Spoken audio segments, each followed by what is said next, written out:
Hello guys, कैसे हो? કેમ છો? એન્ડ કસો guys welcome back to my YouTube channel. તો ગાઈઝ, આજે આપણે બનાવવાના છીએ સોજીના સેન્ડવિચ ઢોકળા. તો ગાઈઝ, અહીંયા મેં સૌપ્રથમ લઈ લીધી છે સોજી અને હવે એની અંદર એડ કરીશ દહીં. અને સોજી અને દહીંને બંનેને મિક્સ કરીને 5 થી 10 મિનિટ સુધી સોજીને આપણે ફૂલાવા દેશું. તો 10 જ મિનિટ પછી આપણી સોજી કંઈક આવી ફૂલાઈ જાય છે તો આની અંદર આપણે એડ કરીશું થોડું પાણી અને એને મિક્સ કરી દઈશું અને બેટર કંઈક આવું રેડી થઈ જશે. તો હવે આપણે તૈયારી કરીએ સેકન્ડ લેયરની. તો કોથમીર, આદુ, મરચાં, કાચા દાણા, થોડો ફુદીનો, લસણ અને ગ્રીન કલર અને પછી એડ કર્યું મેં મીઠું અને બધાને ક્રશ કરી દીધું અને એક પેસ્ટ બનાવી દીધી. તો અહીંયા આપણે સોજીનું વ્હાઇટ કલરનું જે લેયર હતું એ થઈ ગયું હતું રેડી. તો એટલા માટે મેં એની અંદર એડ કરી દીધો ઈનો અને એને બહુ જ સારી રીતે મિક્સ કરી દીધું. ઢોકળાને બોઇલ કરવા માટે મેં પહેલાં બોઇલર રાખી દીધું અને પછી એક ડીશની અંદર ઓઇલ ગ્રીસ કરી દીધું.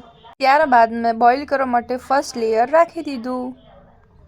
5 મિનિટ બાદ મારી ફર્સ્ટ લેયર થઈ ગઈ હતી રેડી. તો ગાઈઝ, આ છે આપણી ફર્સ્ટ લેયર અને સેકન્ડ લેયર. તો આપણી ફર્સ્ટ લેયર થઈ ગઈ હતી એટલા માટે આપણે હવે રાખીશું સેકન્ડ લેયર. તો સેકન્ડ લેયરને આપણે બોઇલ કરવા રાખી દીધી છે. 5 મિનિટ પછી એ રેડી થઈ જશે. મિનિટ પછી આપણી સેકન્ડ લેયર બી થઈ ગઈ હતી રેડી. અને પછી રાખી દીધી હતી મેં લાસ્ટમાં થર્ડ લેયર. અને 5 મિનિટ બાદ 3 પણ લેયર થઈ ગઈ હતી આપણી રેડી.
સો ફાઇનલી આપણા સોજીના સેન્ડવિચ ઢોકળા રેડી છે.